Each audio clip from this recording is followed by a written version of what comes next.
Welcome to the Get Your Ass Up podcast. I'm Tony, the closer. I'm here to inspire and motivate you to never give up on your dreams.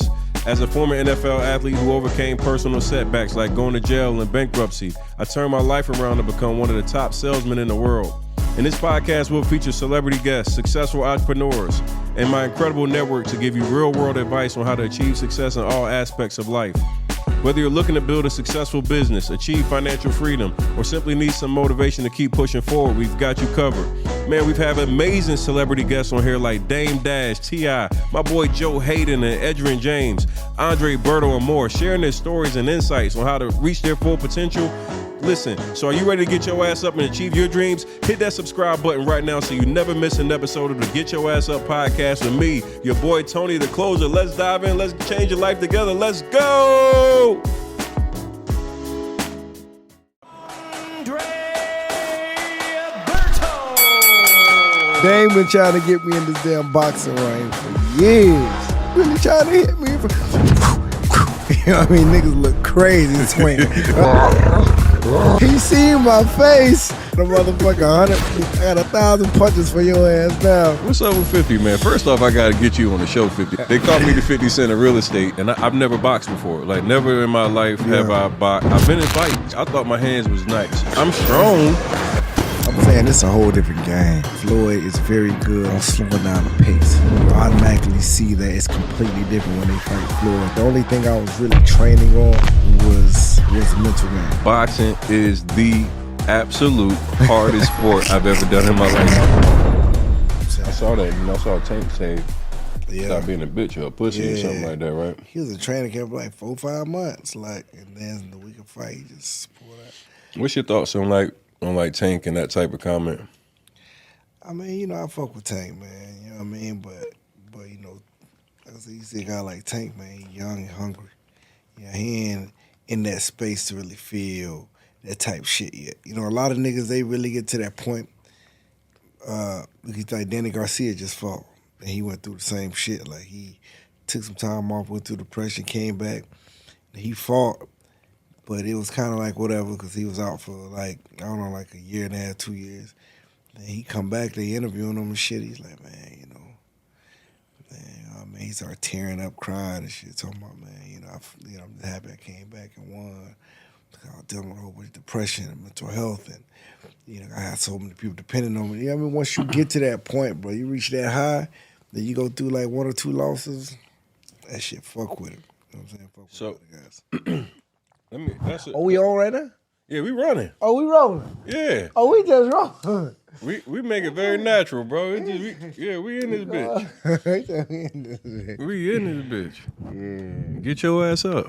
Get your ass up. We in now. Yeah, man. Get your ass up. First and foremost, I let y'all eavesdrop in on us, man. This has been a conversation with my dog, man. I met this brother actually through social media. He sent me a message, and we connected, and then it started off just working on some business stuff. You were interested in just like the online marketing piece, and start talking to you, man. I'm like, man, this is a pretty cool brother, man. And then I saw you in the boxing gym, man, and I was like, getting back in shape, and I'm like, I need that. I was like, man, I think I need to get in there and get in the gym and try it out a little bit. And I go to the gym, and the first day I'm there, I'm like, I ain't gonna lie, I had been inactive for like 8+ years, so coming into the gym is like, the mental piece for me was like a big hurdle. It was like, I know I want to start working and getting better, and it's always intimidating to start from places that you should be well beyond. Thanks. And I go in the gym, and I'm watching you in there and Mateo hitting the fucking bag. Beast mode. And I go, these niggas, I don't have time for this shit, dog. Like, I know right out the gate, man. Like, now I'm like, oh shit, this shit for real in here. Shit real, man. A lot of niggas. I mean, like I say with you, when it comes down to it, you say you want to come in. Of course, I get a lot of cats that say they want to come in and get some work, and start getting into it, but that boxing work is different. You know what I'm saying? It's a whole different type of work, mentally, physically, all the way around the board. And a lot of guys say they want that shit, man. But as soon as they get in there for like a day or two, I'll never see them come back. You know what I'm saying? But, one thing with you, man, that I appreciated it, and I respect it to a sense that you kept showing up. You was like, man, I feel crazy today. I don't know how y'all do this shit. Here's that the next day. Man, this shit crazy. That the next day. You were determined to get over that hurdle, man. Again, like a lot of people, they do not want to. They don't have the capacity to get over that hurdle, especially when their body telling them, like, man, this ain't it. Mm-hmm. You know what I'm saying? But that's when that mental fortitude comes into play. So shit, you kept showing up, boy. You see the difference, boy. Look night and day. That boy looking night and day. Bruh, I want to say, like, first and foremost, thank you. Okay. Like, you invited me to the gym, and it was, like, almost a challenge. Yeah. You know what I'm saying? Like, and I think perfect timing in my life. I had, like, a lot of, like, personal and business distractions that were happening. And, sometimes when you got, like, life happening, you go through the depression and start creating bad habits where you eating bad and not taking care of your body, and I think you just came into my life kind of with perfect timing. Yeah, right time for sure. Because I was like, yo, I want to get better. I want to start working out again, and then you just happen to be like, hey, bro, I'm at the gym, and the gym like right around the corner from where you at. You need to come check it out one day. And I'm watching you for like probably like a week or two going to the gym. I'm watching your IG. Y'all gotta definitely go follow his IG. Bro, be giving the inspiration, like the motivation, the game. But like I'm watching it, man, and I'm like, damn, they going in that bitch. Like, and I've never boxed before. Like, never in my life have I boxed. I've been in fights. And I feel like I thought my hands was nice. I ain't even gonna lie. Like, I done knocked some people out. So, bro, like, I'm strong. That's I'm saying it's a whole different game. That's one thing about it, man. I be around, I see so many grown men like, these niggas can't fight for real. They think just because they strong and they probably can swing hard, but it's a whole different game plan where you know where to hit, where you know exactly where that missile finna go. Mm-hmm. You know what I mean? And you're not really going to be able to tell unless you in that fire, ready to go. It's easy to say it when you're out here just talking about it, but when that shit start up and all that adrenaline going, niggas look crazy swinging. They swinging crazy. But I'm saying, like, when it comes to this fight game, to be able to slow it all down, even in the heat of that battle, and stay focused on the target, even with your man in front of you going crazy, and you know where to clip him up at, that's the whole goal. Mm-hmm. Put them boys straight out. PB? That's been one of the things that has really, like, changed my respect for boxing. Yeah. Boxing is literally the hardest sport I've ever done in my life. For real. Boxing is the absolute hardest sport I've ever done in my life. Once again, boxing is hard, y'all. Like, I don't think people understand how much energy you exert and how much of your body you use to throw proper punches. Like, it's not just your arm. Yeah. See, and that was one of the things when I first came and I was watching my old videos, and when you go back now and I'm like, it's like, I'm like, arm punches, like, I'm like, a lot of arm punches. Yeah. And then when you really realize how you use your body to punch. And it actually takes a lot of that tension off. Yes. But then again, you punching a lot harder. Mm-hmm. You know what I mean? You're able to throw it with a lot more of that, velocity. Once you just calm it down and you just have the knowledge of knowing how to move your body the right type of way and to, twist your torso and move your legs the right type of way, you ain't got to exert too much in it. That's why you go out here in the streets. These guys go crazy for 30 seconds. Dead ass tired. Looking crazy. Let me tell you. Looking crazy. Jason puts me on he's got the body shield on. Yeah. And this is like my first weekend there. I think this is day 5, like on Friday or Saturday.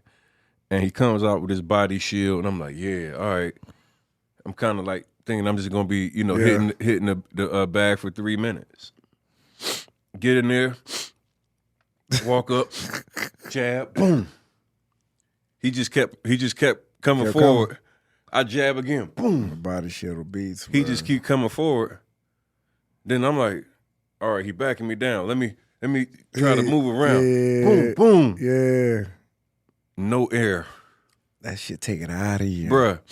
I was like, my arms felt like they was 2,000 pounds. Legs heavy, everything. I look back, we still had 2 minutes and 45 seconds left.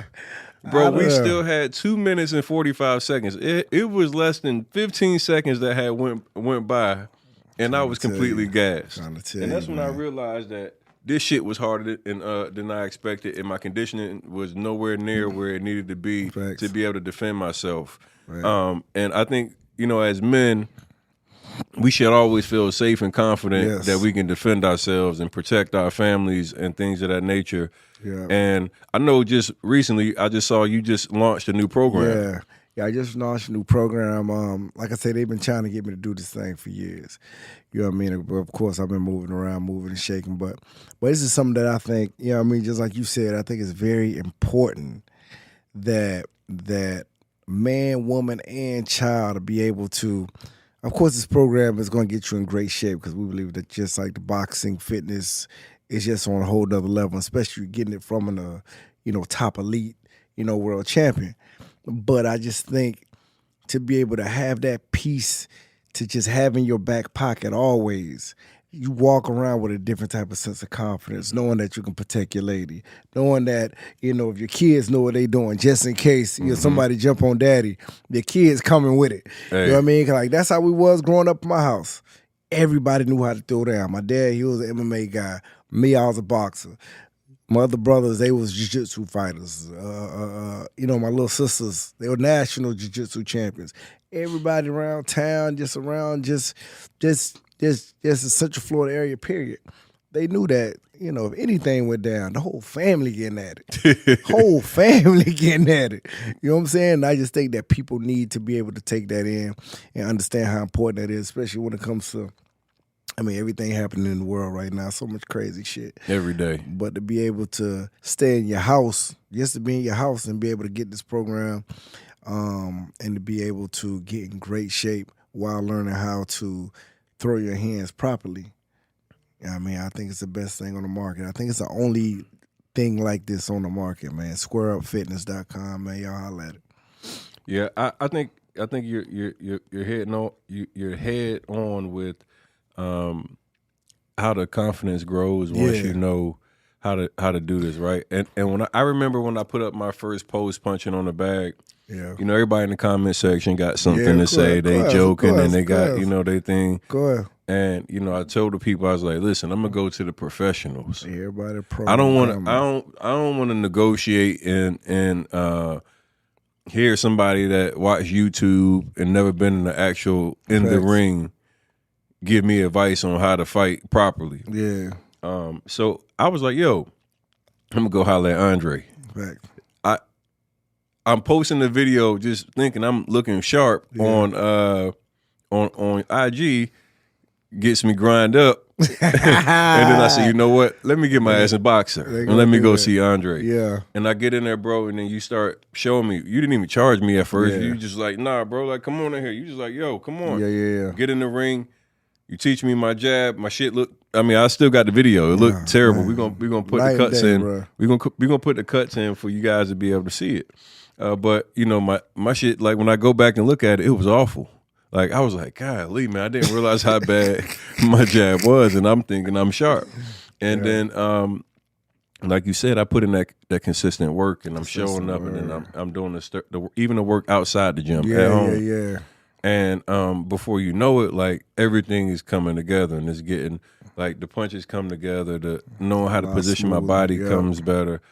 Sitting down on my punches and those things like make you feel so much more confident. So much more confident, bro. That's a good feeling to be like, yo, if I was in something right now, somebody in trouble. Yeah, for sure. Like I say, it's nothing like it. Like I have friends of mine now. still they mess with me about it. Like if I go to a concert, I go to a restaurant, I go to a club, and my homeboys like, man, how I feel, bro? I know what you mean. Knowing that you can knock everybody in this bitch the fuck out. You know what I'm saying? I be like, man, chill out. But just the fact just having, that in my back pocket. Of course, me, myself, I look at it a little bit different just because I've been doing it for so long. You know what I'm saying? So I understand, what I can do. So it's kind of like I kind of lay back from all the type of bullshit because I know if I go that way, it's gonna be bad. You know what I'm saying? It's gonna be real bad. You know what I'm saying? Hey, look, hold on though. You talk all that shit, bro, but Dame tapped that nugget a little bit, man. Dame ain't do nothing first though, bro. Mr. I Dash. seen the video, dog. Hey, look, Dame tapped you.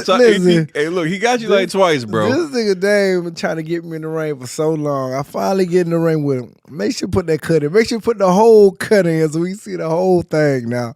Yeah, I'm gonna you make sure you give me the whole cut. Make sure you get the whole cut. The whole Let's see what happened. Dame been trying to get me in this damn boxing ring for years. I don't know what's wrong with these old niggas. They want to still feel like they got something.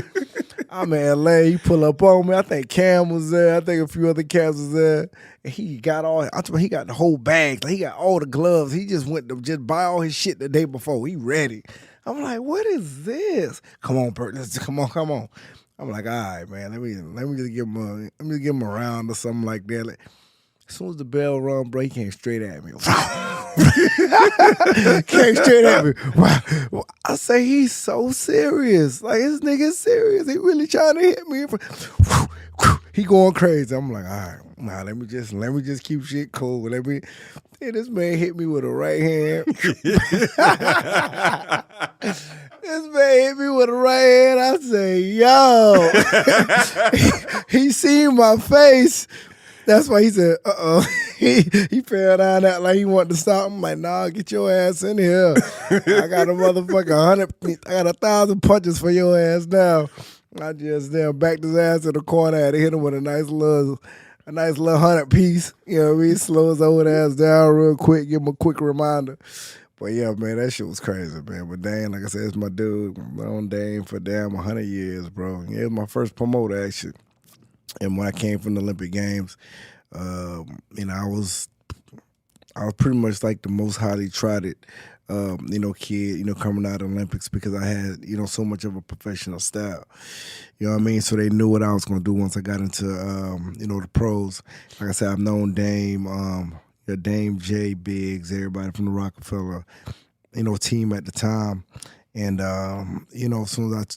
as soon as I got back, I ended up signing with HBO and Lou DiBella. And Dame was like, listen, bro, we got to be a part of this. You know what I'm saying? Like, you've been our little homie for a while. We rock with you. And we always wanted to get into the fight game. That's one thing with them, bro. A lot of people don't know, man. Jay-Z, Dame, Biggs, and boys is heavy into the boxing, bro. They used to go over to Chelsea Pier, get that training in. They used to really love that shit. Oh, so Jay-Z be boxing? Jay love it. Okay. Jay be getting it in. And like I said, Dame, he definitely be trained on the right. He still does. Dame posting that shit in the story. Hey, Dame, you gotta chill with something. Dame need to relax, man. You old now, man. Relax. Dame, you hitting that shit, man. Keith, was it you, Keith, that was like, what? Somebody asked me like, damn, why you hitting that bag so slow, man? Dame old now, bro. You better chill, bro. Relax. Your time is over. I don't want to hear no excuses about your shoulder and all this other type shit. It's done. Lay down, relax. You know what I'm saying? I got mad respect for Dame, man. Dame, you actually connected me with Dame. Thanks. And, when I tell you, bro, is like super solid and, just reaches out and gives advice, telling me things that I needed to hear or already knew, but it just like a piece of reassurance. Coming from somebody with so much experience, man, I really appreciate Dame. Yeah, I appreciate you connecting us, man. And that's a solid brother for real. Yeah, man, Dame different, man. And it's funny, man. We spoke the other day, and like for so much heat that he used to go through back then. Because like I said, I was running around with them when I was probably 19. When 1920s were, when that shit was heavy. You know what I mean? Rockefeller, Bad Boy, Murder Inc. We was running around with it all out out there in New York. It was heavy back then. But he used to always speak and always push this entrepreneurship even back then. Mm-hmm. You know what I'm saying? So for Dame to sit back and see everything kind of come full circle, now everybody speaks more about the independence and you know, just being an entrepreneur, taking everything into your own hands and just being your own boss. Right. You know what I'm saying? This is the type of shit Dame was talking about, you know, 15, 20 years ago. He took a lot of slack for that because guys didn't know how to think outside the box. They didn't know how to think outside of like the big corporations. You understand what I'm saying? And really taking their shit in their own hands and move with it. But he been talking that shit for a long time. So it's dope to see how everything coming back together for him, man. We be having these conversations. I mean, he definitely a trailblazer for damn sure. Yeah, and like, you know, I feel like when I listen to him speak, like I identify with him in so many ways, even with the business mindset. He's also like super out there with some of his shit because he's like he's a very forward thinker. Like, man, like I'm impressed with, like, man, having the conversations with him. I'm like, damn, like this bro like really smart. Like people disrespect Dame, man. Like a lot of people don't put enough respect that's on. What I'm like saying. He's almost like really too smart for his own good. Almost. That's why it seemed like it looks like, you know, like I said, even back then, just seeing him, it seems like they was like really trying to punish him because they was like, he too smart for his own good, nigga. Like, relax. Yeah, I mean, he knew what he had with Jay and the team and everything else, and he just ain't take no shit.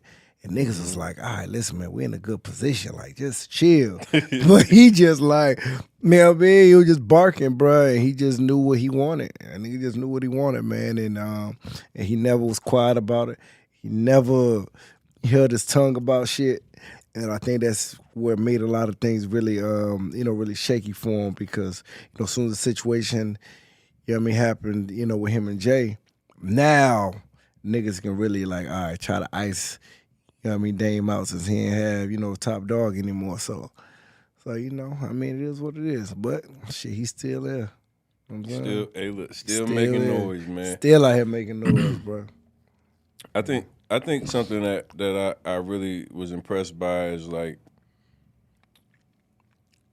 first off, how highly he spoke of you, and then like, you know, the things he said about you, like just he's like how like relationship wise he, you know, if he has a relationship, it's a meaningful relationship, and it's one that like he has for years. Talk about y'all's friendship, man. Like, you know, a lot of people, you know, give him like such a bad name. Yeah. Like, I think more people want to hear like, what do you get when you get Dame Dash? Who is he to you? I mean, of course. I mean, I know Dame.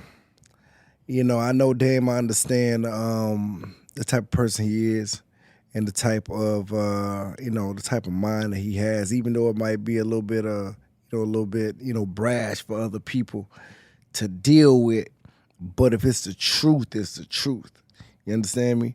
So some people, like I said, it's just hard for them to deal with, you know, certain things that he says. But I respect it, especially if I see it and understand it within my own, you know, situation. And if I know it's real, shit, it's real. It is what it is. So I think with him, man, you got to be a special type of individual. And of course, he's you know, been around me now for the last 20 years. You know, he's seen me, you know, around some of everybody, from the J's to the Puffs to from whoever, and I've always been solid. I always had a solid relationship with everybody. You know what I'm saying? I've never, you know, that's one thing in me, man. They know that when it come to Bert, it's integrity, is, you know what I mean, and his morals and you know, everything else stay intact. Why is that so important to you to have your alignment with your morals and respect?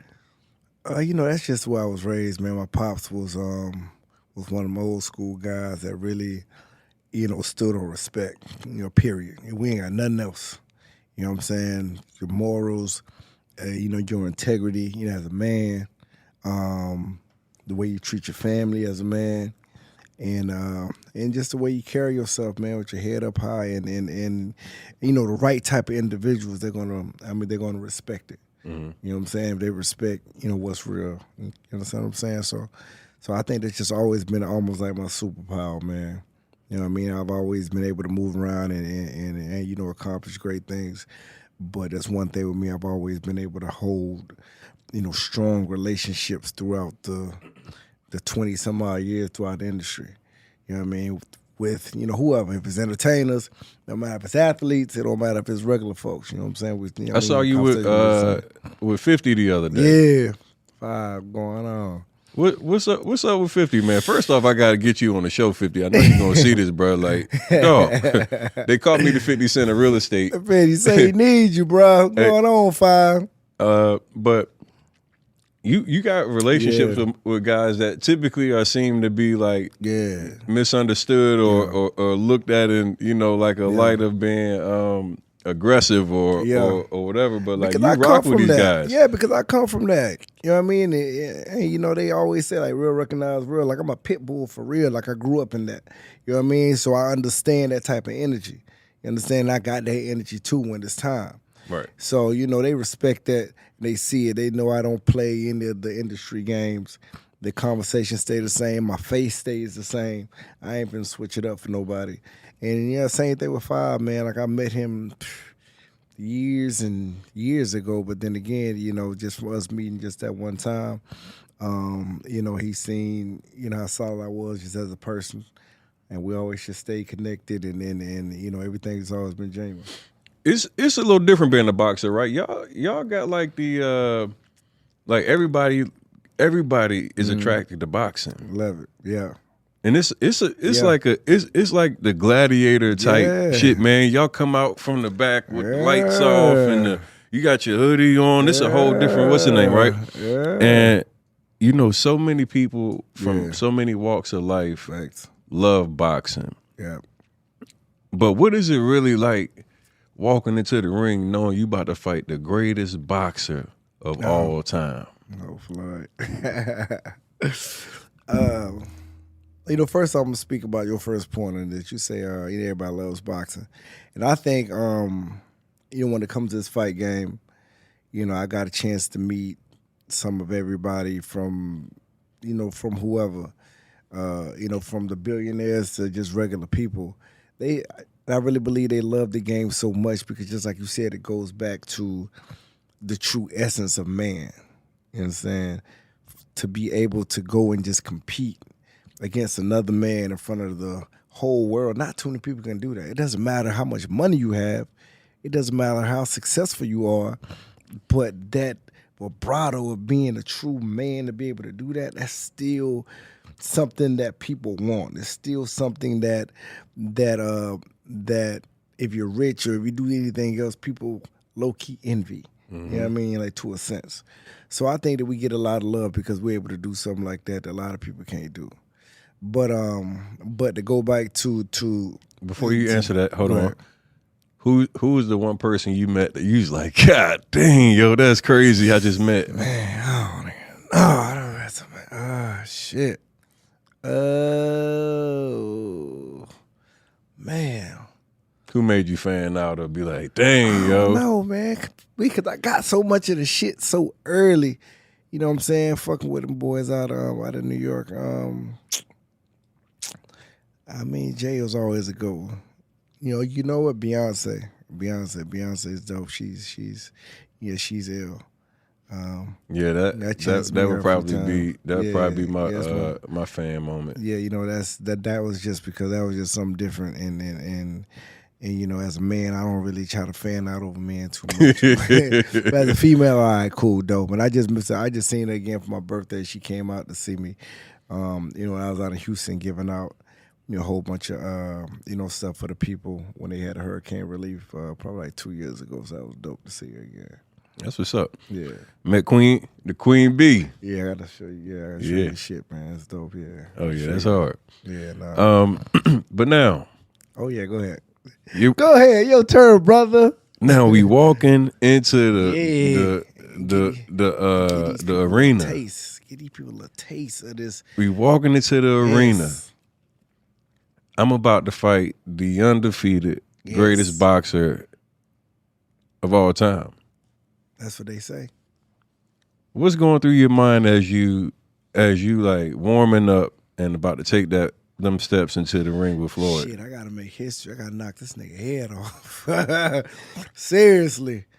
I mean, that was just my mentality going in, but to be able to be a fighter, first off, and to be able to walk into that dressing room, bro, and warm up, and you hear 20, 30,000 people outside in that arena going crazy. You hear it from in the dressing room. You hear your opponent. 9 times out of 10, they're gonna place you right next to your opponent in the dressing rooms. You hear your opponent, them warming up, hitting the pads, hitting the wall, getting ready for you. I've seen so many guys literally pack their shit up and go home. Damn. They say, nah, this ain't it. Nah, it's too much. I mean, it gets so heavy, hearing that crowd out there, knowing that you're really gonna have to show up for everything that you've been saying and all the shit that you've been training for and all the back and forth talk. Now you gotta go meet a whole nother lion in that ring in front of 20,000 in that arena, millions around the world. So all of that talk is over. You gotta be different. You have to be different to be able to make that walk. I seen that walk crush so many guys and lose the fight for so many guys before they even got in the ring. You understand? Because the pressure is like it's heavy. A lot of people in that arena, a lot of people watching. You see a big ass ring. You see a guy on the other side of that ring, bouncing back and forth, waiting on you to get in there. He's been training for the last 10 weeks, training to kill you, bro. So it's like it's a whole different beast. That's crazy, It's man. different. Like, get my blood boiled. I'm getting goosebumps over here. Damn, it's different. It's different, man. So, what type of head games did Floyd play with, before the fight? Like I know he used to try to come out slow or something. Like people say he do shit like that. I think with Floyd, like I said, I think the difference with me and Floyd in that fight, because I've known Floyd since I've been 16. Like I know you, I know them people around you. So I know a lot of the tricks that you played. I've been watching you my whole career, and I know a lot of the tricks that you were playing. You know what I'm saying? You played that shit just for the cameras, and I know that you ain't really like that for real. You understand? I really came from a whole different type of upbringing, and I know that you ain't like that. But when it comes to all your security and we are in a big space where we got to fight where it's security and fucking, referees is a whole different situation. But the thing with Floyd, coming into that fight, the only thing I was really training on, to be honest, was the mental game. Because the thing with Floyd comes with such a circus. You know what I mean? That you have to get yourself ready and prepared for everything that comes with him as well. Not just him as a fighter, but just everything, the whole atmosphere that comes with him too. Because I've seen a lot of guys get in there with him that were great skill, but that atmosphere fucked them up. You know what I'm saying? It gets too crazy. It's a lot. You know what I mean? I'm in the ring with, Floyd Mayweather. I gotta try to, I'm worried about this, I'm worried about this, you gotta dial in. So for me, it was me just really preparing myself for the atmosphere and just making up in my mind that as soon as that bell rings, I'm coming straight at him and I ain't stopping. Every second, every round, I want him to understand and know that I'm here to knock him out. And if he slips up, it's gonna be a fucked up night for him. You know what I'm saying? So even if you see that fight, I'm like this on his ass all night. I was in great shape, so shit, I was ready to roll. One thing I've noticed, in all of his fights, he's very, very hard to land shots and hit. Yeah. Is the Philly shell just that difficult, or is it Floyd in general? It's him. A lot of people try to do it, man, but he's been doing it for so long. He's been doing that shit since he's been 5 or 6 years old, so he's just mastered it so well. And Floyd is very good on slowing down the pace. So even, when it comes to a lot of, great fighters that have, very fast pace like Manny Pacquiao or Canelo or just whoever, you automatically see that it's completely different when they fight Floyd because he knows how to slow the pace down. He knows how to stall you in the middle of the ring And he knows so many other different tactics to slow down the pace. And if you let him slow down the pace, he gonna pick you apart. You know what I mean? Because he's sharp. He's very methodical. You know, he knows every area of that ring, and it's very easy for him to get comfortable. If he gets comfortable, it's bad night. Mm-hmm. So that's why when I fought him, I just come. I'm just in your face all night. You know what I mean? He knew it too. Every time he grabbed me, he be whispering little shit in my ear and shit. What do he say to you? Oh shit, nigga, you trying to knock me out? He'll grab me. Oh shit, nigga, it's gonna be a little. You gonna be. You know what I mean? You coming to fight, ain't you? You know what I mean? Shit like that. I'm like, damn right. You better keep on motherfucking dodging. Coming for your head. You know, but he like I said, he's sharp, man, with that. I mean, nobody can do it like him. You know, a lot of guys try to and they get knocked out because it's very, you know what I mean? Like, it's dangerous time to do that shit. It's real dangerous to try to, you know, you don't really master that shit. I've seen so many cats get knocked out trying to do that. Yeah, I was wondering because, like, it seems like, you know, he's made that shell look so hard to penetrate. Yeah. You know, and, you know, you look at most of his fights and you'll see somebody throw a flurry. Yeah. And nothing lands, man.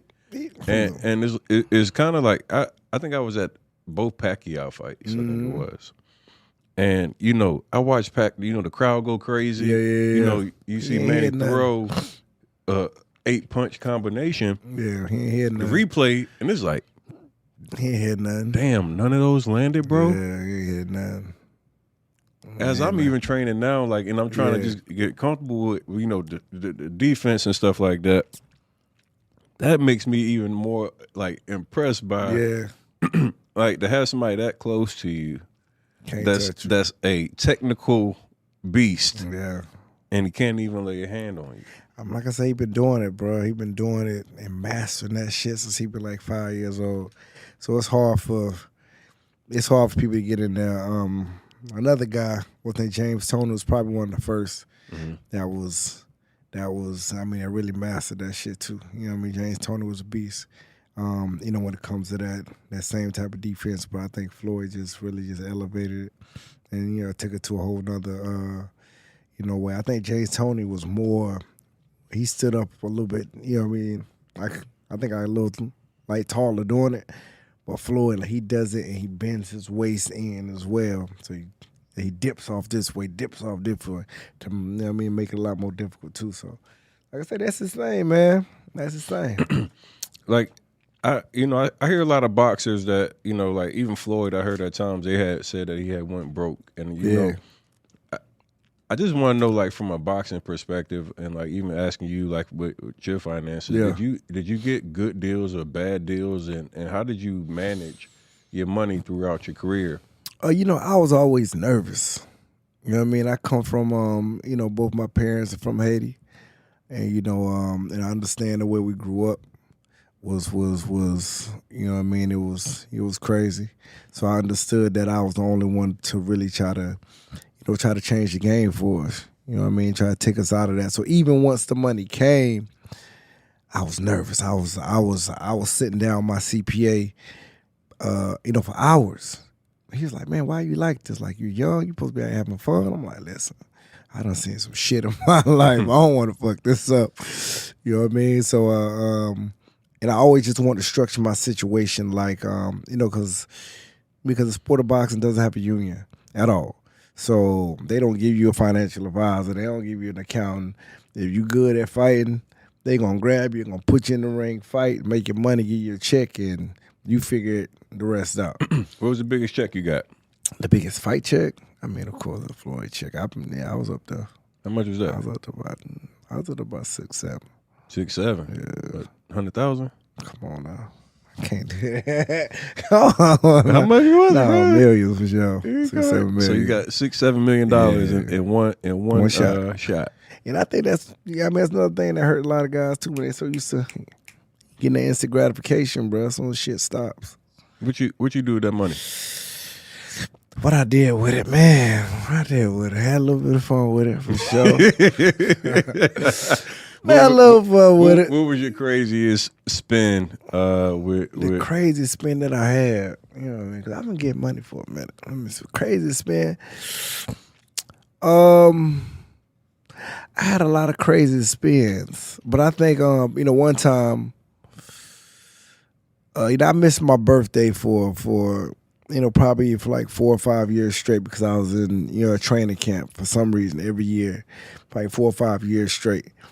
I said, you know what, man, next time I don't, it's my birthday and I ain't got no training camp, I'm going crazy. And I did this birthday tour, and I'm still wore out from it. This shit was, I don't know, 6, 7 years ago. I did a birthday tour from Orlando, Miami, Atlanta, Houston, New York, Vegas, L.A. I did all of them in about a week and a half with all my partners. I mean, I filled it up. We had like 20 people. Like 20 people, and they were bringing girls with them. Girls would just meet at the club, whatever. Boom, just put them on the plane. We going. I'm paying for everything. Everybody in the hotel rooms. Everybody got Sprinter vans, and we went crazy. I blew it quick. I think I blew about 200. Blew about 200 like in a week and a half. I mean, just acted up, but I was done after that, man. That shit wore me out. Damn. Oh, yeah, I'm talking about, that was a wild week and a half, bro. Week and a half. You was living life, huh? That shit was crazy. Yeah, we had a good time, bro. How did that feel coming from, like, where you from, man? I know you say you come from a very poor area. I mean, a lot of my partners, man, like all the, like everybody kind of went with me. We had that mentality that as soon as we make, we got to take our homies with us. So, a lot of my partners now, of course, they're a little older now, they got kids and, they shit's a little different. But still, when I come around, it's the only thing they can talk about. Like, that was like the highlight of their lives, me being able to, them being able to come to the fights and, fucking just like stay in big ass suites and have crazy ass parties and women and, shit on the highest level that they never think that they'll reach. In Vegas and Miami and fucking Dubai, wherever I'm at, I'm taking, 15, 20 partners and, and these niggas from the hood ain't never seen nothing. But to be able just to live that life, man, it was dope to do. That's what's up, man. It was dope to do for a minute.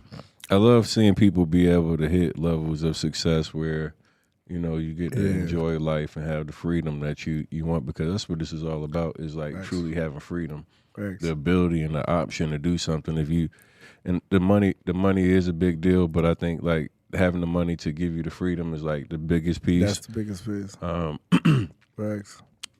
Like, this can be personal, business, or whatever. Like, what's one regret you have in your life that you kind of like hold on? One regret? I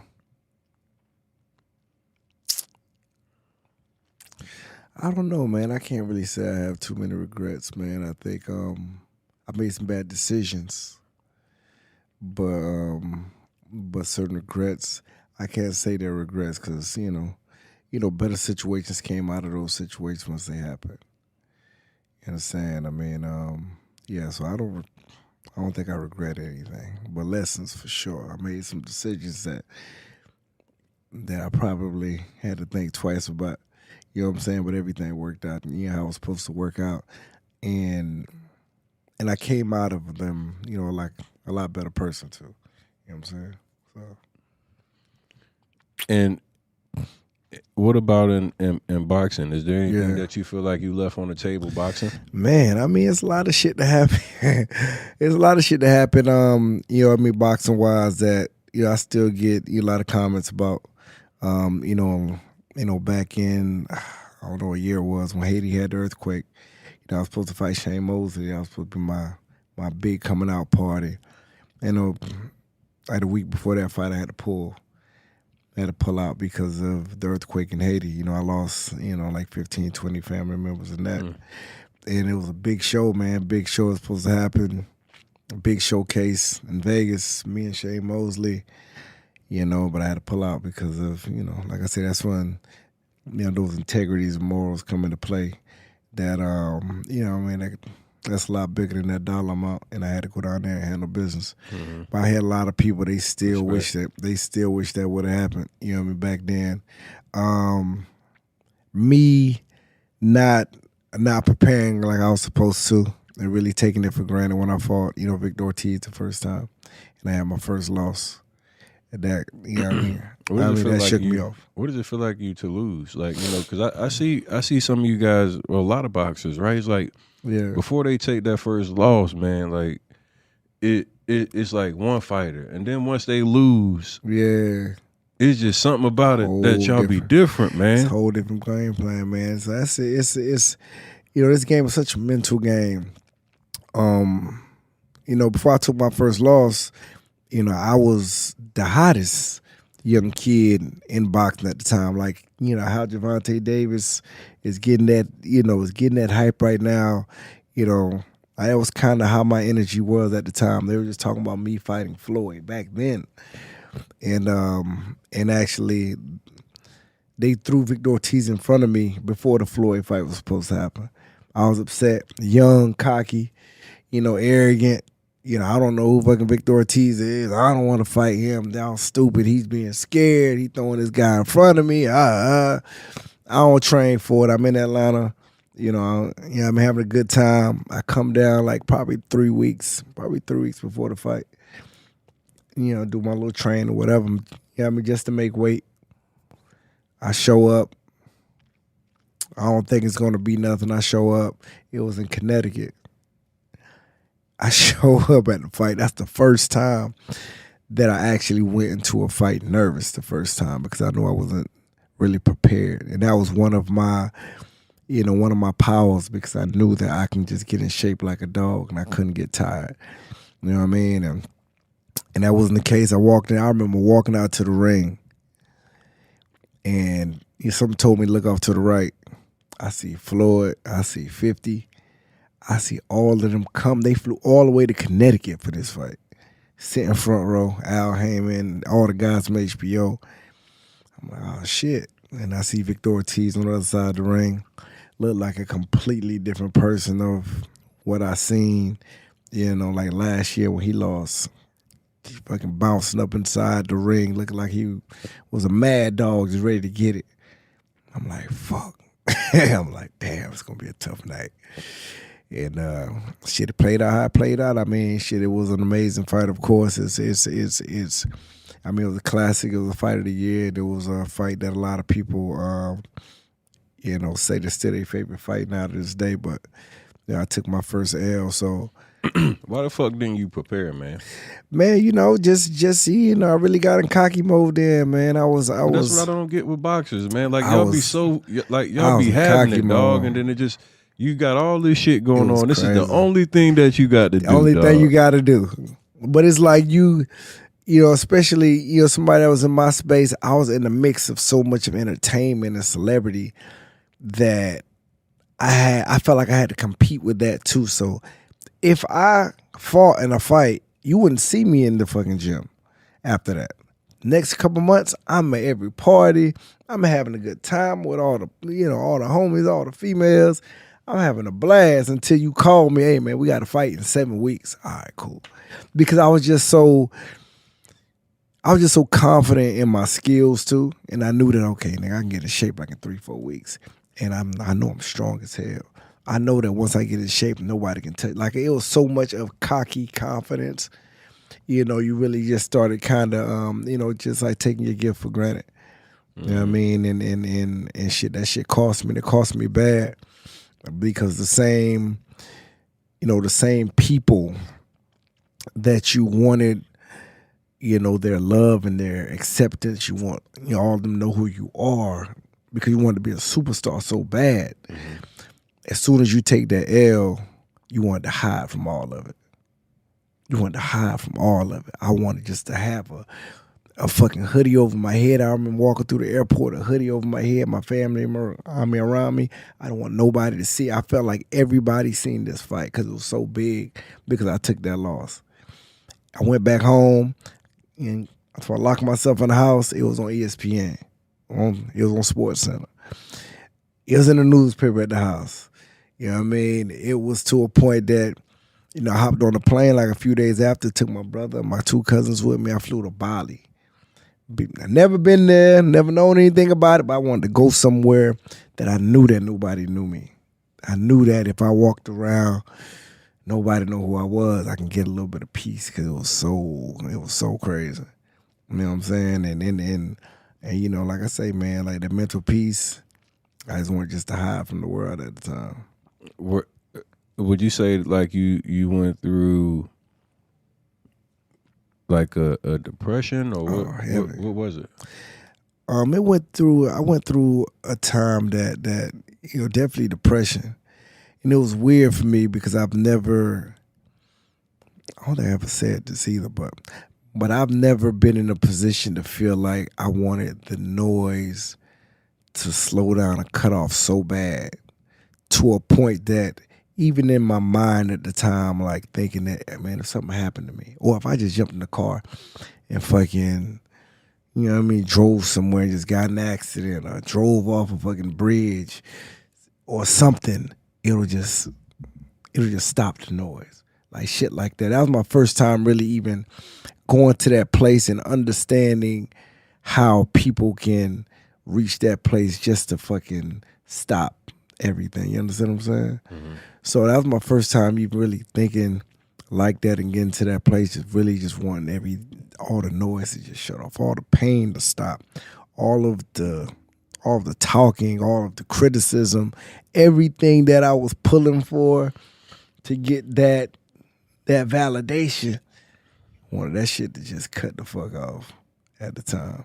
So yeah, it was a deep depression, I think, at the time. And then after that, I just really just had to make my way. I had to try to make my way back up, but it was more of a mental battle than anything else. This is one of the things I like talking about because it's real, right? Yeah. We go through life and we get knocked down. Sometimes like it's mentally, sometimes like in boxing it could be physically, it could be taking a loss, having a breakup or anything, like where you go through all the emotion and a letdown of something that like meant so much to you. Yeah. To me, like I want to know, like, how did you handle getting over that doubt and that feeling of wanting to give up? You know, it was tough. It was tough because, you know what I mean, just like everything that you knew that you were, you know, every time I was hopping in that ring, of just knowing that I'm an animal. You know, I can never get tired. And whoever steps into the ring with me, it's gonna be a bad situation. At that point, everything gets doubted. That same Superman mentality that you had, or who you were, that shit gets doubted. You know what I'm saying? Like, it's to a point that, you know, even after years of just trying to really build back up from it, which I believe I have, when I see other fighters go through it and people look and they don't understand it, I get it. I understand what this dude, I understand what what Ronda Rousey went through when she tried to come back and she got knocked out after losing. I understand, you know, Deontay Wilder. I understand what, you know, like I said, what Danny Garcia was talking about. I understand what, you know, old boy, what's name, Bruno was talking about. Mm-hmm. You know what I mean? But it's the fact of getting up and you have to show up every time. Because if you don't, that shit's going to sit on you, bro. It's going to sit on you and it's going to tell you that you just wasn't the person that you thought you were. The only way to get over that shit, you have to get up and you have to keep showing up. Keep showing up. You got to prove that shit to yourself now again. That's the crazy thing about it. Like, you have to continue just getting up and fucking proving that stuff to you. So, you know, it's crazy, man. It's a crazy game. Yeah, man, that's something that I knew had to be a big challenge, right? Yeah. For me, it was getting cut. Mm-hmm. You know, I put my whole life into being this gladiator football player. I overcome the odds and the obstacles to make it to the NFL, and I'm not drafted. That was the first heartbreak. Yeah. You know, you play so well, you build up this, and you just have the expectation. I know I'm going. Yep. Go undrafted. And then I had to go the hard way, bro. Like, I actually had to reach out to every pro personnel director by myself, sending highlight tapes. And let me tell you the interesting piece about it. At the time, it was the Get Rich or Die Trying soundtrack that I had on my highlight tape. Oh, man. So I sent this highlight tape to every team in the NFL, pro personnel director, return with the confirmation receipts and everything. So I was making sure they got it. And the NFLPA at the time had a website where they actually had the whole listing of everybody's phone number and contact information. I found that shit. Called everybody. And I get in contact with the pro personnel director of the Seattle Seahawks, and I was like, hey, man, just watch the first 15 seconds. If you don't like it, you know, I never call you back. He put that DVD in. I heard that, there you go. That's it. I got him, Yeah. right? But that was like the highlight. I hit my high. Now they bring me in for a workout. I get to the workout, and the crazy part was, like, you get in the workout and you think that you're about to be signed, right? And then there's like 7 other linebackers that all come in for the workout. So like, damn, now I gotta outperform these dudes. I don't watch play all on Sundays and on all this other stuff, but I end up making it. But then they send me to NFL Europe, and I get injured, right?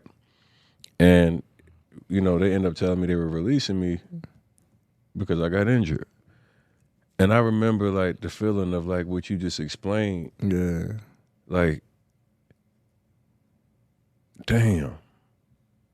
I don't even want nobody to see me, bro. Yeah. Like, if I could just melt right now and just disappear, like, Be like that. I don't want to tell my mom. I felt like I had let everybody down, even though it was, like, out of my control. Yeah. It's the feeling of, like, this is everything that we work for. Yeah. This is what defined us for our entire life.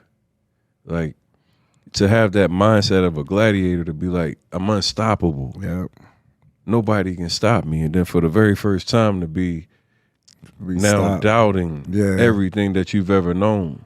Yes, sir. Everything that you've loved. Yes, sir. Like, see, I get it, because, like, some people like never experienced the thrill. Like, bro, I was one of those guys that, like, I really was like that. Yeah. So like the adrenaline I got from making a big hit or making a game saving play or whatever. Yeah. And then they know somebody just told me you're no longer good enough, or we're no longer going to use you anymore. Yeah. And now you just want to evaporate. Yeah.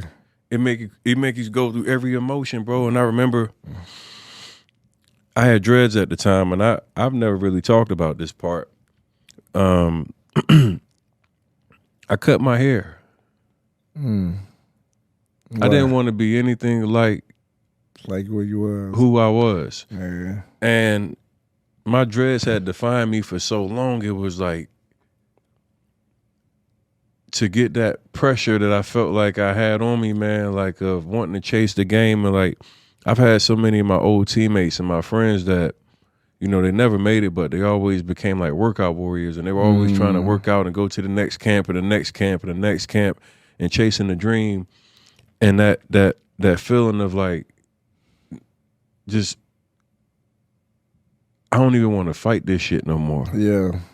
I don't want to feel like it's like worse than losing a loved one, man. It's like, I mean, you love it. That's one thing about it. You know what I mean, it's something that you loved. You've been doing for so long, since you were a kid. It's like it's like a relationship.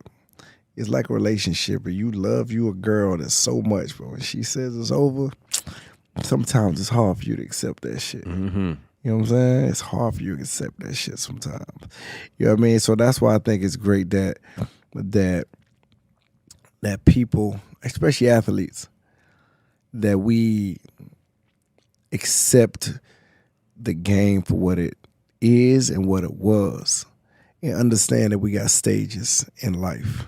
You know what I mean? The same thing when I was in high school and I went to college, or the same thing when I was an amateur and went to the pros. You know, life doesn't stop because it stopped. It's almost time to graduate again, go to the next level, and continue trying to be the best that you can be, because you obviously got a gift. Mm-hmm. Being able to separate yourself from everybody else you grew up with, everybody else, around the country. You know what I mean? We're able to separate ourselves. We got that gift. That shit doesn't stop just because the game is over. You understand? We just got to keep that shit going. Yeah, that was the one thing I just really remember was like not even wanting to be I stopped working out. Like, I went from somebody that my body was my life. Yeah. To I didn't even go to the gym anymore. You didn't want to be associated with it. Yeah, it was like I just quit that bitch, man. Like, fuck you, man. How you gonna? Like I said, it's like a girl. Like, yeah, like how you gonna do me like yeah, that? bitch, I done put all the years in with you. Really, you act like I ain't shit no more. It's like I'm saying, like a relationship. It's crazy. It's crazy. But you got back up though. Yeah, man. Yeah, man. Because and that's something I see a lot of people that, they don't do because they don't like, coming back to that, coming back to that place. So it's like when I took that first loss, and I still remember every aspect of that ring and the lights and what people were saying and just the cheers and so that walk felt like a nightmare to me. You understand me? But in order to try to get over that shit, instead of being scared of that, I had to keep making that walk. Even though it made me from that point, it made me so nervous, or just made me feel like, I don't know if I'm that same person, but I had to keep showing up. I had to keep showing up in that same place where, I had so much demise, or I felt like this shit, it just felt crazy for me. I was embarrassed in front of the world. I had to show back up every time.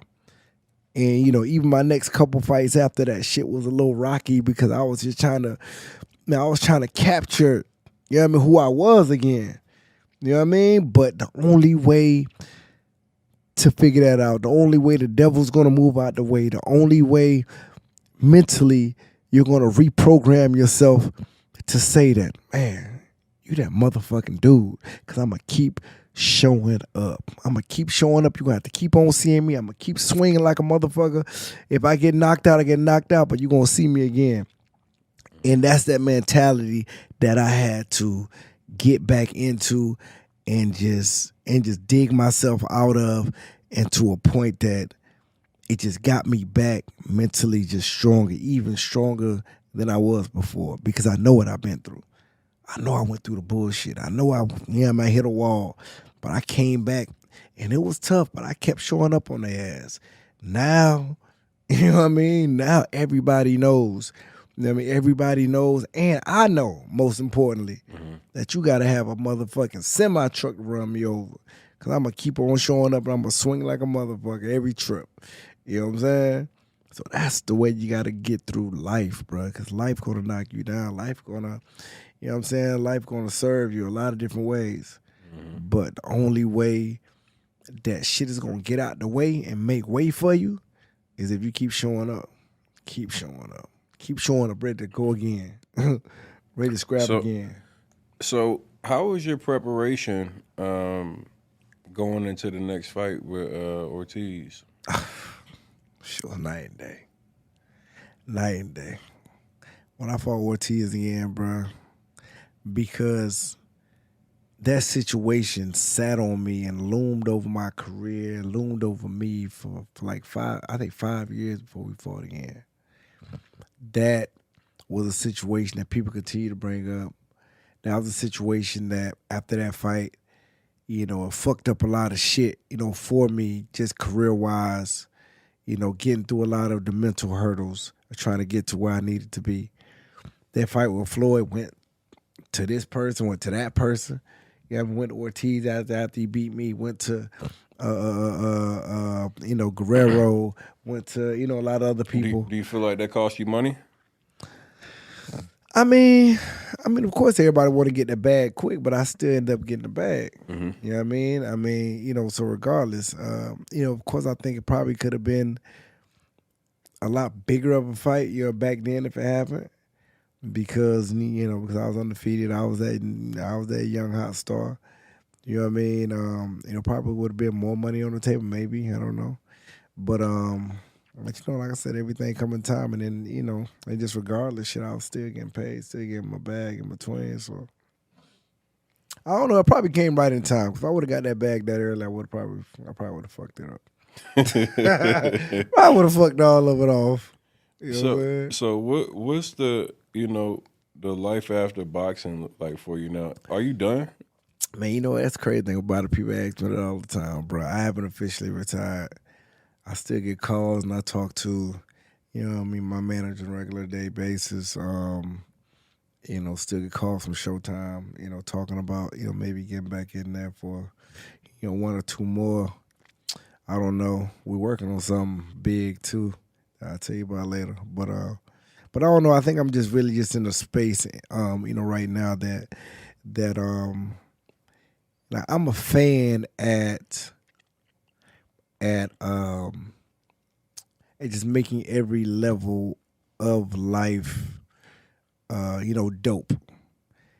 For me, it was in high school. I was the fucking homecoming king, prom king of high school. I went to the Olympics, as an amateur. I went to the top level at that. To me, in my mind, as a professional fighter, I went to the top of that. Being able to win world titles, being able to, be able to fight Floyd at the highest level. And now this other stage, I feel like a lot of people, a lot of athletes, we have a ceiling, after our careers are done. Yeah, the career's done, man. That was my high point. You know what I'm saying? And shit is what it is. But I just feel like I want to get to that high point in this other side when it comes to business and entrepreneurship as well too. So that's where my new drive comes at now. It feels like it's a whole new game for me. It's definitely a whole new game. It's a whole new, like I said, me and you talk about this shit all the time.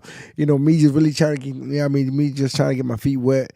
Me just seeing new players, a lot of different entrepreneurs that are heavy in the space, and I'm asking for advice, and I feel like it's a whole new game, but it keeps me excited at the same time. Yeah, man. Like I tell you all the time, like once you lock in and learn the online marketing and digital piece, it's a very lucrative lifestyle, and digital products are something that just unbelievable. You don't have to repeat yourself, but you can touch a lot of people. Yeah. And that's been something that I really have excelled at, man. It's made my life a lot easier. That boy been eating, man. Hey, y'all listen. Y'all don't let this boy try to keep it toned down. This guy been eating heavy. Look at him. I'm trying to tell you. Hey, man, it's been very lucrative. It's been something that it's helped me better my life, but it helped me help a lot of people change their lives as well. From employing people to my family, and even the community, and being able to make donations and do some of the things I've been able to do, man. So I'm definitely grateful for, learning how to use the social media just for not just for like entertainment, but to make money and help other people at the same time. For sure have. Listen.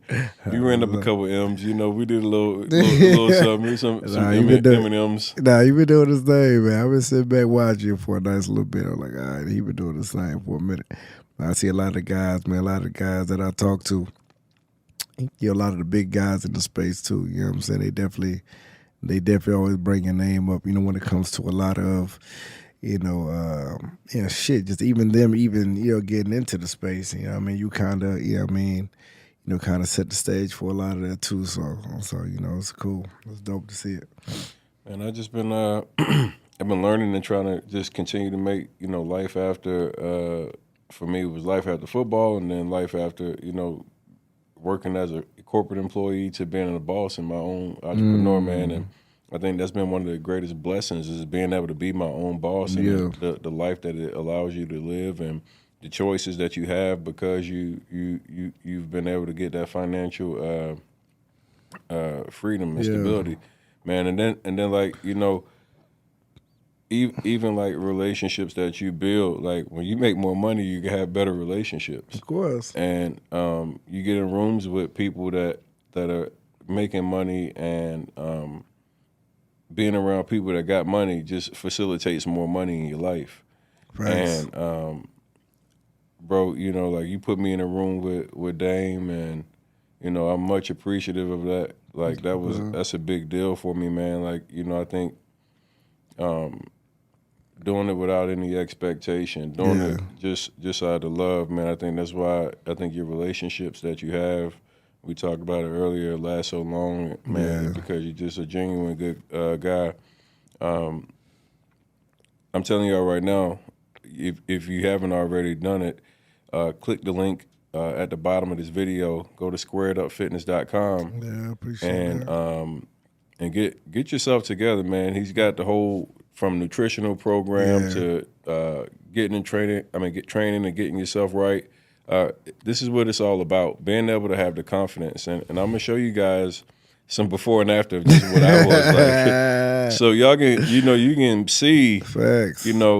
Putting in the work and being consistent will be amazing, man. I was about 24% body fat before I started training.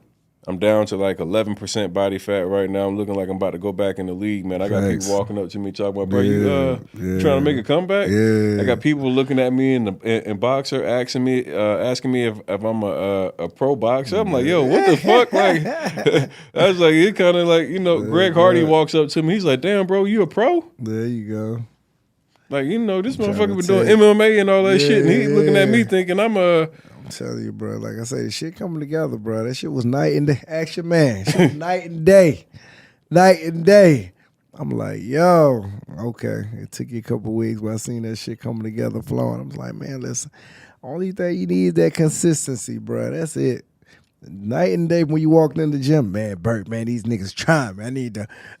Yeah. Niggas talking crazy. Man, these niggas trying me, bro. I need to. I'm like, all right, bet. But now, I see all that shit done cool down because you like, I can tell you like you just know what you're doing now. So now it's like, all right, well, when you get into that place of just knowing what you're doing, shit kind of slow down because you just like, man, I can really hurt these niggas. Yeah, and one of the things that I really enjoyed about boxing is it got rid of a lot of my distractions. For real. Like, I don't know what it did, but it just made it kind of just like be like, child, please. Hit him with the Ocho Cinco, child, please, it man. Put like, you in that space. Like it puts you in a very like, okay, I'm out of that moment. I got that pressure off me. I've been able to hit the bag or whatever and really get all that tension and everything released, man. And I think like so many of us forget how important exercise is. Man. And if you're crucial, not bro, training yourself and being prepared and even, releasing that stress, you're just gonna cause harm on your body. So make sure you guys go get the training, man.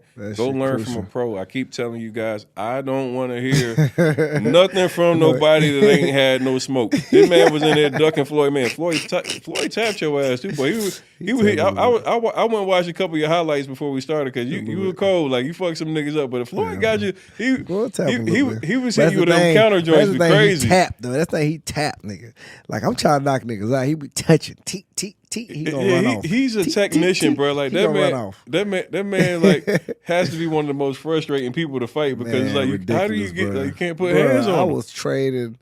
Everybody trains. I ain't gonna say everybody, but me, I trained to go for a 12-round war. That was the cleanest that I ever been walking out of a fight. I was sitting out there, bitch, thinking like, damn, did I hit him? Did he hit me? Like, what the fuck? Yeah, I remember going to the fucking corner in between rounds. My coach yelled, "Come on now, we need it." I'm like, "But did he hit me though?" They like, "Yeah." Did he hit you with a jab or two? I'm like, "Damn, I don't even feel like I got hit."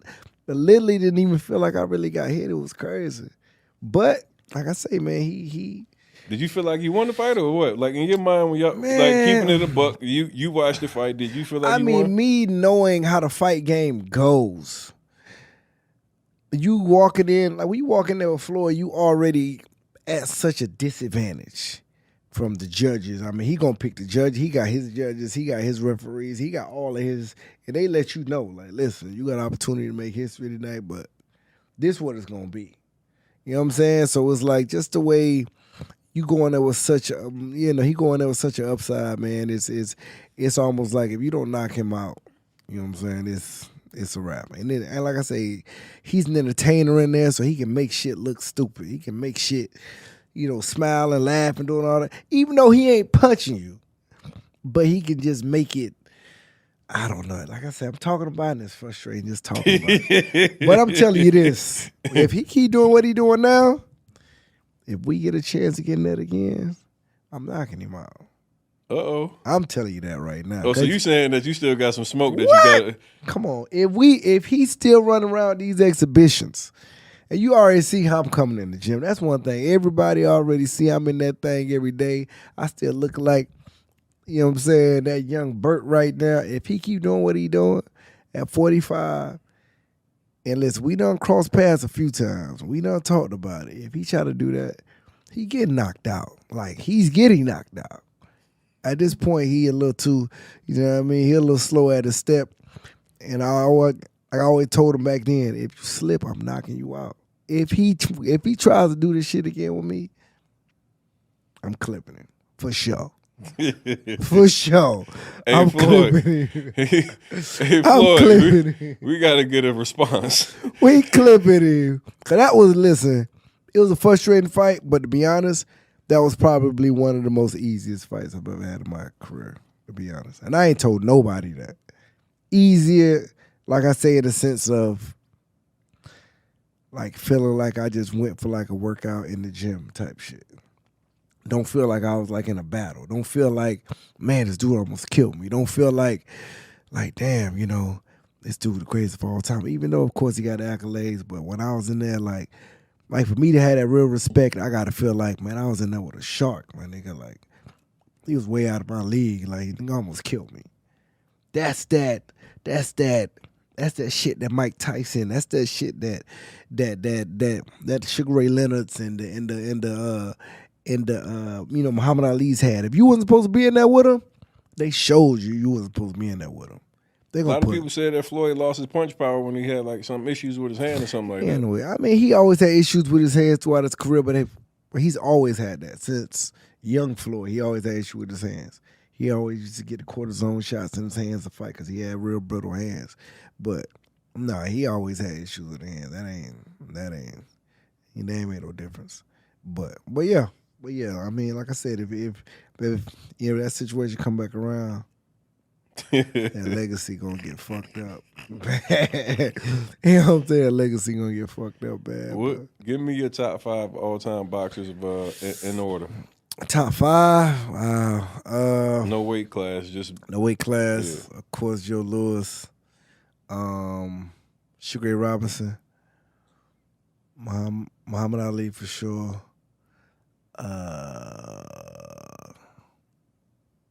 Marvin Hagler. I was a big Marvin Hagler fan.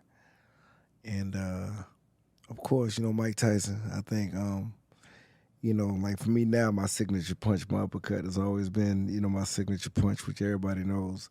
And, I was a huge Mike Tyson fan growing up. That was probably like my 5 since I can't add nobody else. Yeah. Man, where Roy at? Roy a beast, bro. I'm getting tired. Listen, y'all, stop playing with Roy. Roy, my man too. Roy is still right now, point blank. Roy is still he is, to me, is the most athletically gifted boxer ever. Ever. The most athletic, gifted fighter ever. For somebody to have so much speed and agility and did a lot of shit wrong. No real boxing basic techniques. For him to go in there and do the shit that he was doing, that shit ain't make no sense. Roy, right? I'm talking about better skills, athletic ability than Floyd. There's nobody. When I say nobody could see Roy in his prime, bro. Nobody can see Roy in his prime. And it seemed like a lot of people forget that stretch that Roy had. Nobody could touch him. You know what I'm saying? Floyd couldn't touch him. Mosey couldn't touch him. I mean, nobody couldn't touch him at that time. You know what I mean? He was too much. He was so confident with doing that shit. But somebody getting there ain't have his hands up. My man wasn't, his feet wasn't squared up the right way. Nigga barely, had his hands up to protect his face. He did whatever he wanted. He'll jump over here, hit you with some more shit over here, he'll hit you with this over here. He do whatever he want, knock you out, put you up out of there. He was so gifted, bruh. Ain't nobody like him. Still now, nobody like him. Nobody like Roy. That's amazing, man. I got real. a lot of respect for Roy. Yeah, Y'all must have forgot. Y'all must have forgot. You know Y'all what I mean? must have Pensacola, y'all must have forgot. Oh, so he a Florida boy. Oh, too. yeah. So, what the fuck out here in this water, man? Y'all Florida got a lot of athletes. I was just with Edge last night. Listen, it's different, bruh. Y'all got something in the water in Florida, bro. It's some legends that came out of Florida. My man T-Mac grew up with Maury Stoudemire, Ray Lewis, all them boys. We from the same area, Polk County. And we just got some monsters, man. We got some monster athletes for that. They got some damn something in the water out this mother, bro. God, y'all got some damn athletes out here. Damn right. Little mutants out this bitch. Nigga, that's that swamp water, bro. We drink that swamp water. Y'all drinking that bullshit. That swamp water different. Ninja Turtle head asses out here. Turtle head. These motherfuckers out here different, boy. Yeah. Talking about legends, bro. Y'all got, damn, it's them, amazing, bro. That is absolutely insane. Florida is like definitely one of the states that athletes, just in general, football, sports, boxing, y'all got a lot of hella athletes in Florida, man. It's a different vibe out here, man. Everybody trying to find a way out. You know what I'm saying? And everybody, just where we grew up, bro. It's just toughness. If you ain't with the shit, nigga, get it. You know what I mean? To get over there and go that way. You know what I'm saying? Everybody here, we got to be dogs. We got to just go. We just have to go get it. Change our situation, bro. Everybody was balls to the wall growing up. Everybody. That's amazing, dog. Like I think about the amount of great athletes, people that have come from here. Last night I was sitting down with the Edge. Oh my God. Edgerrin James, Hall of Fame running back, man. And, we got to talking about boxer. He's like, that's a gym that Berto be at. Yeah. And then he started talking about, like, same thing, man. You just get a lot of people that say really positive things about you. He talk really positive about you. And then he said he's going to come out and box with us next week. So is he? Yeah. All right, Edge, I hear you now. Come on down. Come on down, brother. I told him, I said, man, now, Edge, I'm just keep it a buck with you, bro. This shit different. It's different, my boy. You ain't putting on no helmet. You ain't running them routes. It's different, my boy. You know what I'm saying? Shit different, Edge. Yeah, man. Them pads don't hit back, my boy. You know what I'm saying? Different. Yeah, shit different, bro. Nah, he need to get on down here, man. Get some of that work. Yeah, he said he right around the corner, too, so he close by. He right up the way. So, yeah, we need to get it in for sure. What are some things that you wish that somebody would ask you that they've asked you, that you probably just shit, man, people ask me for everything. I don't know. I got I got all the questions. People used to go crazy. They didn't understand why. I used to get this question, what I do during training camp. What are my things I like to do during training camp. And I used to tell people I watch the Food Network when I'm cutting weight. I watch the Food Network all through training camp. They say, why you punish yourself like that? I'm like, shit, I just love to see that shit. Even though I can't eat it. Bro. I just love to watch it and, go ahead and prepare my mind, what I'm going to eat, after this fight. Write a nice little list now. You know what I'm saying? Run through that shit. Nigga watch your food while he hungry. You just train. make it. Nigga in there been watching it. Hungry as hell. You know what I'm saying? How much weight, do y'all actually gain from, after you do a cut to, is it typical, 5 pounds, 10 pounds? Typical about 10, 15. So what was your fight weight? A 147. So you weigh in, you try to get to 147. I weigh in at 147. Next day fight time, I'm about 165. 165? 160, 165. Dog. Yeah, it's like that, for real. That's crazy. Yeah, I know some guys, they put on 20 easy afterwards because we just constricting that body so much trying to make that weight. It just depends, but then again, it just depends on how good your training camp is. If you stay close to weight in between fights. A lot of fighters, man, they balloon up like a motherfucker. They make weight and they go crazy. They be up 30, 40 pounds in between fights. A guy like Floyd is, He stay around his weight, but that's just naturally just him, though. You know what I'm saying? He walk around about 155. Mm-hmm. You know what I'm saying? So, like after weigh-in, shit, he damn near the same weight come fight time. But, you know what I mean? He's a small dude. How much of a difference does that make in your fighting when you're able to cut and then like? Like I said, it just depends. It just depends on how. It just depends on the athlete.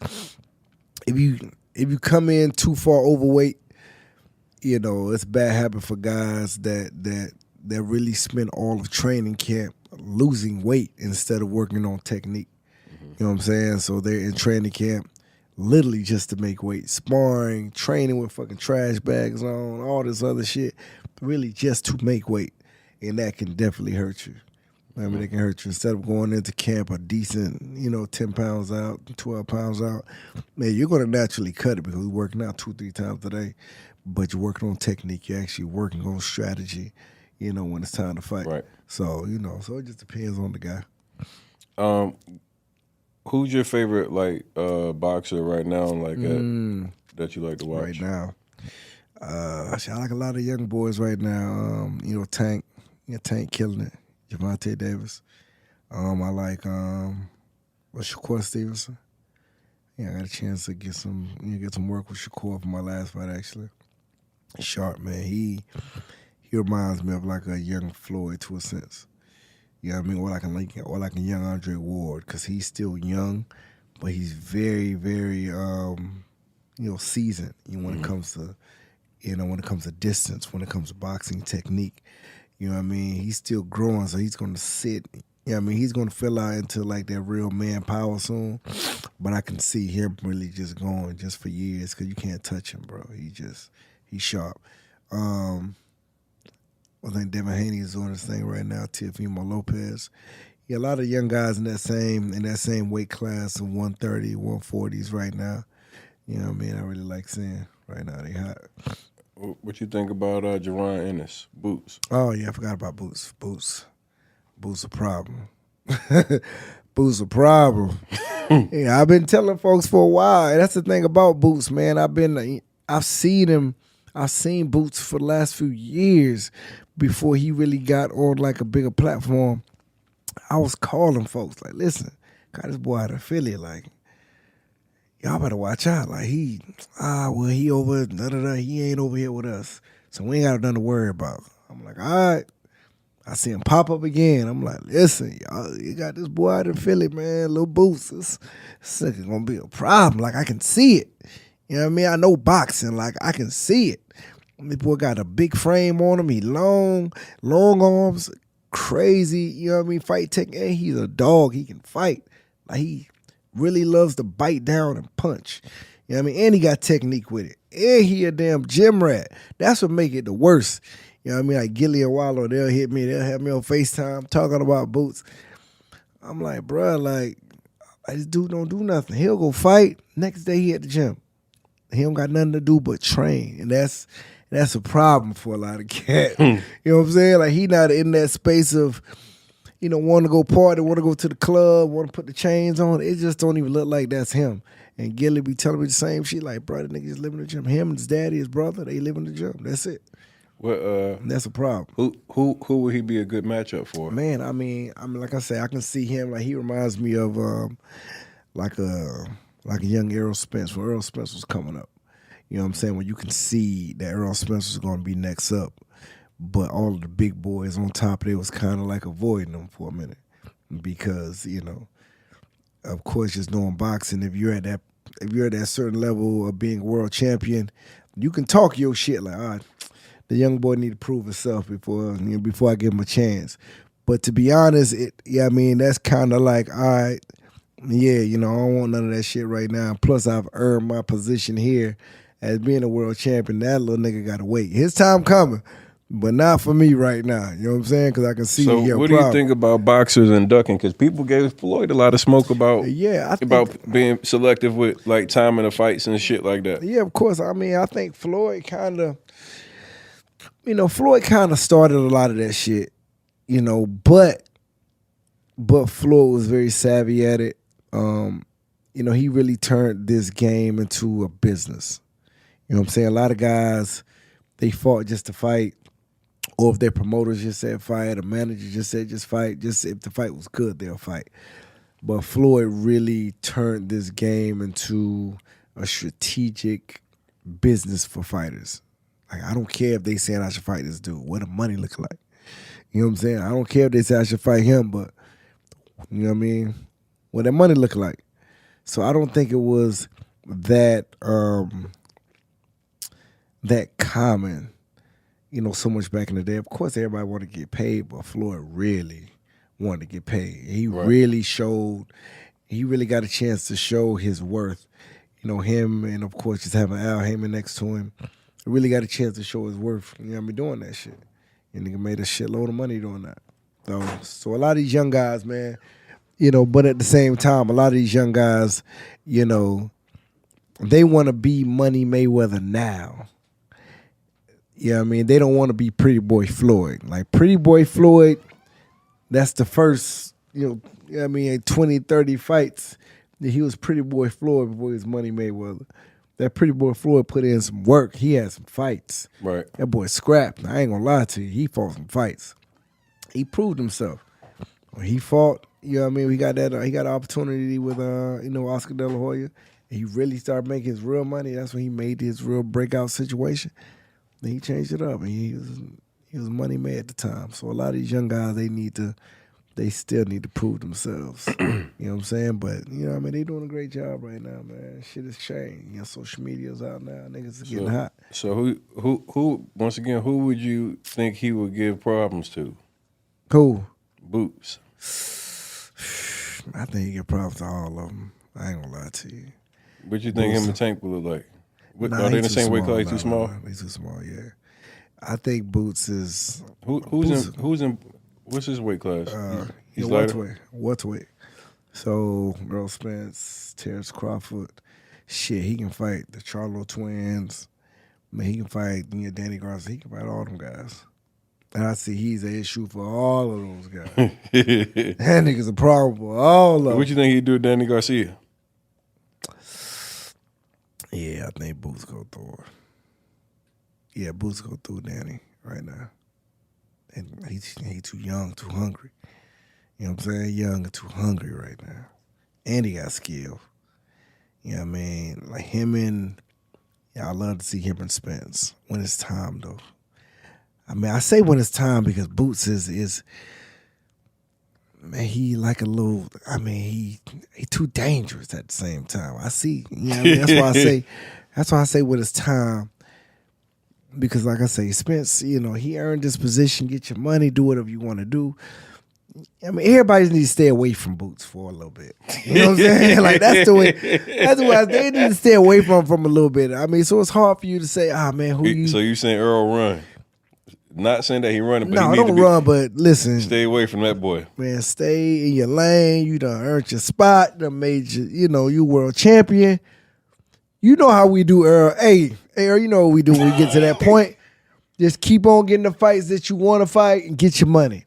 But don't go down there. You don't need to go down there and fuck leave that boy alone. Yeah, not right now, man. You let him keep beating up everybody else, and unless they put that real check on the table, then it might be a situation. But and that's another thing too, man. When you have somebody like that that's that dangerous, but they don't bring the money with them too. So that's what, you know what I mean, that's a big issue as well. Mm-hmm. So Earl Spence or Terrence Crawford, none of them guys, I ain't gonna fight that little nigga dangerous as fuck. And you know what I mean? And he ain't gonna bring the check. So what the fuck I'm gonna fight him for? Mm-hmm. So, you know, I mean, so it's a big contrast when it comes to that, but his time is coming.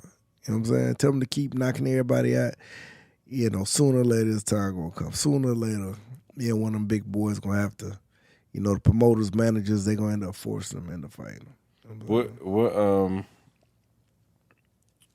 We gonna wrap here in a second, man. Just talking about Boots, that nigga crazy. That nigga's something wrong with him, bro. I had Ocho Cinco had told me he went down there and trained with Boots in Philly for a minute. He was like talking about how many rounds and the rest that he have. Like he's like, man, he got like, I think he's like under 30 seconds or something like that. Yeah, he a gym rat, bro. Like, I mean, so he's crazy, man. He's like, he just nonstop. When you got guys like that, and the fact that he's so young, doing that shit like it don't make no sense. You know what I mean? Like the nigga, like I be seeing this shit on his So ground. why is he not getting more money behind him? Because eventually he's going to. But these guys, one thing about it too, I keep pushing, like these guys need to use their social media. They need to promote themselves. They need to market themselves. Like I say, Boots is a problem in the fight game. People that know boxing know he's coming. But everything outside of that, they don't know Boots. Boots don't talk.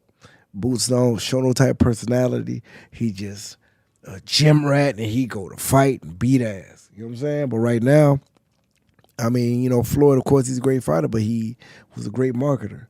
You know what I'm saying? Like Tank, he don't really speak much, but it's the reason why they put Floyd with him at first, and they put so much other shit around him because he don't really talk much, but he knock niggas the fuck out. You know what I'm saying? Yes, man, and with Tank, he has a great following, when it comes to the entertainment system. When it comes to the entertainment world too, so he carried all that with him. So Boots just need to be a little bit more personable. Stay in the gym like he is and keep knocking them out. Like I say, sooner or later this time won't come because it's inevitable. That boy he's sick. Yeah, man. He's sick. He's sick. I get excited, man, because even being in the gym and I haven't started sparring or anything yet. Yeah. But just that confidence that you get when you get in there, man, and you start putting in that work and you can see your work come together, bro. Like I'm at some point I'm gonna find somebody that want to jump in the ring with me. We gotta get you in there, man. I want to get me one of these influencer fights, man. Oh shit! I gotta get me an influencer fight, man. Yeah. He wanna knock out one of the influencers, man. He look at his face. He like, I want to get one of them under my belt, nigga. Yeah, I want to clean one of them out real quick. Let me try out some of this shit that I done put together now. Yeah. We gonna get me a line up an influencer fight, get a bag put out there, man. All this shit I talk, I know I can find somebody out of me, man. Oh yeah, for damn sure. Well, we need to get one to get Jay more. Jay. Shit. I just got off the phone earlier with him 250. That boy losing that weight. Boy, that boy slimming up, boy. Yeah, I was hitting him up the other day. I'm like, boy, you looking good, boy. I told him get in the boxing so I can go get him in the ring for a little bit. No, don't do him like that. He said, "No, you tripping, dog." He said, "You got that." No, I'm just playing. I'm just. That's slim. That's slim 500 now. That's what I told my nigga. No, him 250. That nigga. Him 250. That nigga got cut in half for real. Yeah, he done cut in half. He went from 500 to 250. That's good for him. It is. I told him. I said, "That's good. Take care of yourself, man. We made this money, man, and we gonna take care of our body, man. It's something." That nigga see the videos you was putting out. My man say, "Fuck all that." Nah, I talked to him. He was losing his health a little bit. Yeah. And he said he had to realign his life. Yeah. I think sometimes we gotta get to those points. Have to, man. Have to, man. I'm happy to see him that way. Like I said, I talked to him the other day, man. He looking good. Looking good for real. I respect the grind, man. Yeah, for real. That fitness journey is something that I'm on right now. So yeah. I know what it takes, and I know the discipline and everything. Yeah. And it's a challenge. Good shit. It's good to see you, man. Shout out to you, boy. Yes, sir. I appreciate you coming, man. Yes, sir. This is so dope, man. We want to make sure everybody go tap in with my guy Andre. Go make sure you go get your hands right. Go so you can square up if you have to, man. Yeah, for sure. Yeah, Better. Yeah, we're going to put the links down at the bottom for you, man. Make sure you guys go and tune in. Get your nutrition, get your conditioning, and know how to protect yourself and get them hands right. So check my boy out. This is the Get Your Ass Up show, and we out. We out this motherfucker.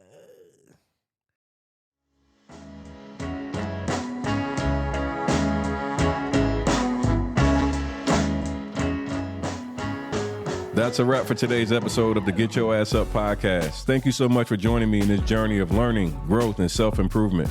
I hope you found value in our discussion and feel inspired to apply the insights we've shared to your own life. If you enjoyed the show, please don't forget to subscribe, leave a 5-star review, and share it with your friends and family.